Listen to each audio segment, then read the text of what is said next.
Bueno, eu son José Antonio, todo o mundo me chama Lista.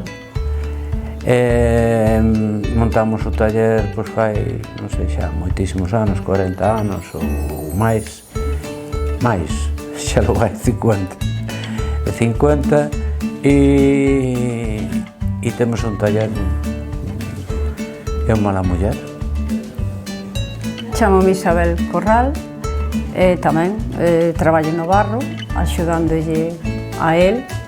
Non é o meu oficio, pero necesitaba axuda, entón puxome e hasta aquí cheguei. Seguín axudándolle todos os anos.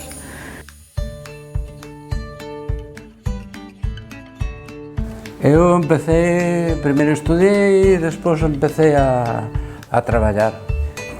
Empecé a aprender primeiro desde os 18, máis ou menos, ou así. E bueno, e seguín. Eu pertenezo a...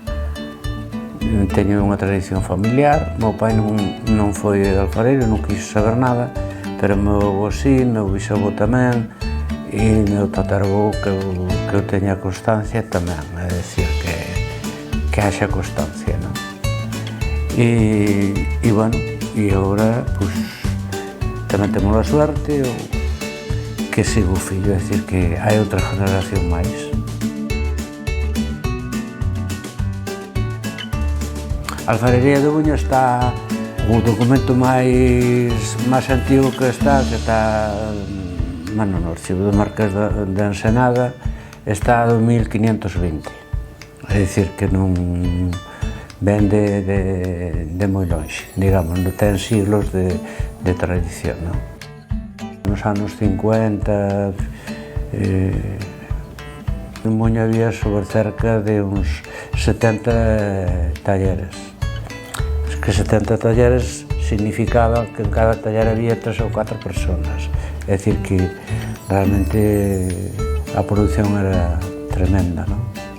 O que pasa é que ao empezar a vir plástico, a vir materiales novos, que xa, algún xa sabía, non? Pero só tiña a clase, digamos, os ricos, nunha palabra, pois cambiou todo, non? É dicir, entonces foise perdendo, a xente marchou para a emigración, marchou para a Coruña porque foi a época o boom dos 60, e Buño por pouco se queda sin alfareiros, non?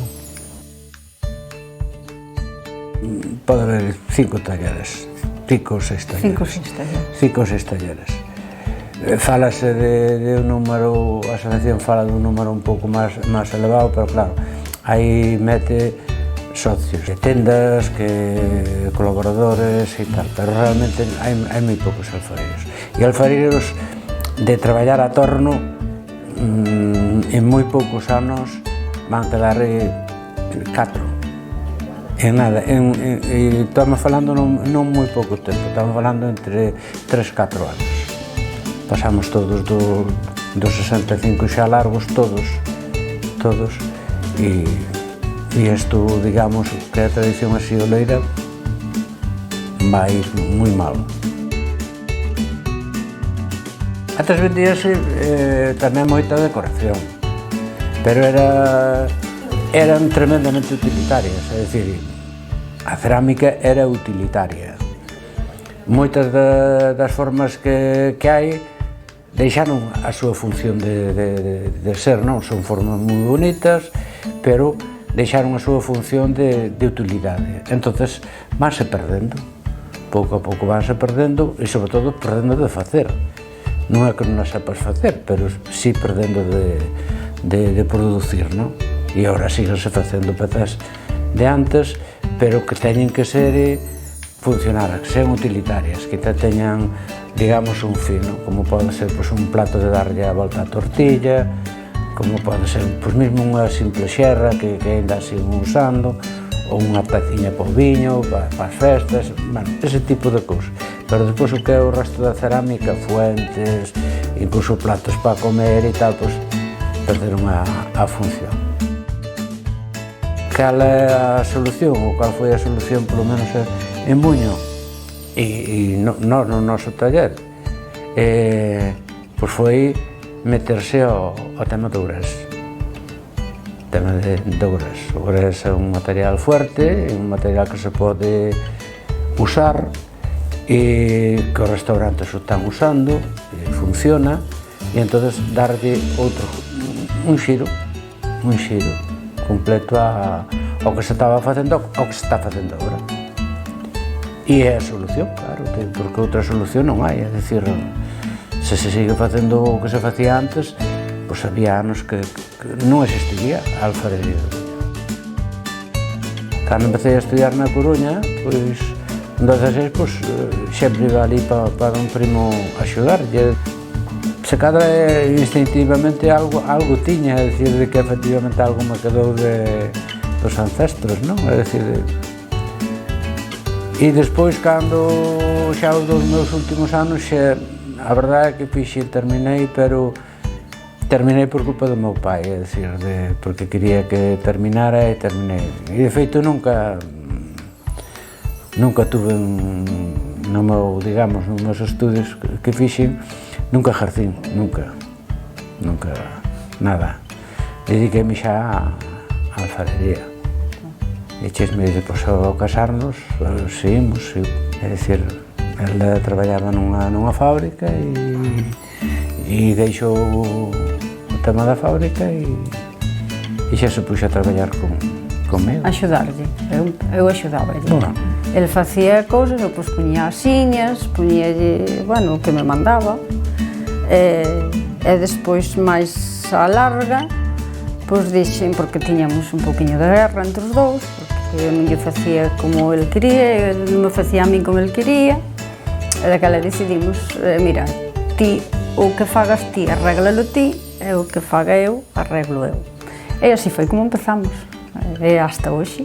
El fai as cousas del, eu fago as miñas cousas. E o fillo vai polo mesmo camiño, porque o fillo tamén lle pasa unha cousa parecida, só que el axudalle máis, igual. Eu son manitas, gustan as cousas máis feitas,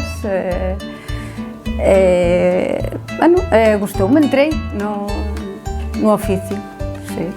Que ainda ahora, últimamente, apenas traballo, porque, bueno, estou un poquinho da espalda, daquela non podo facer moita forza, pero hai momentos que teño que ir para o taller e aquelas horas veño novo.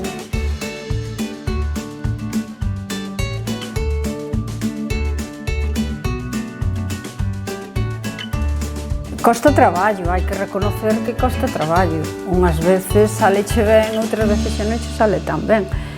Pero, bueno, nós tivemos a sorte de que empezamos mal, é que nós empezamos a dedicarnos así a traballar por nós, porque chegamos a un punto que polas tendas nós non vivíamos, non íbamos para arriba.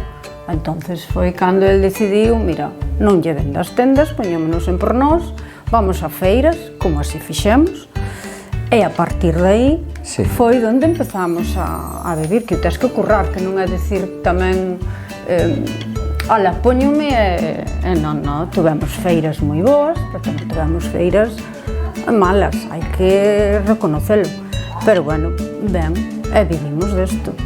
Vamos toda a vida vivindo desto.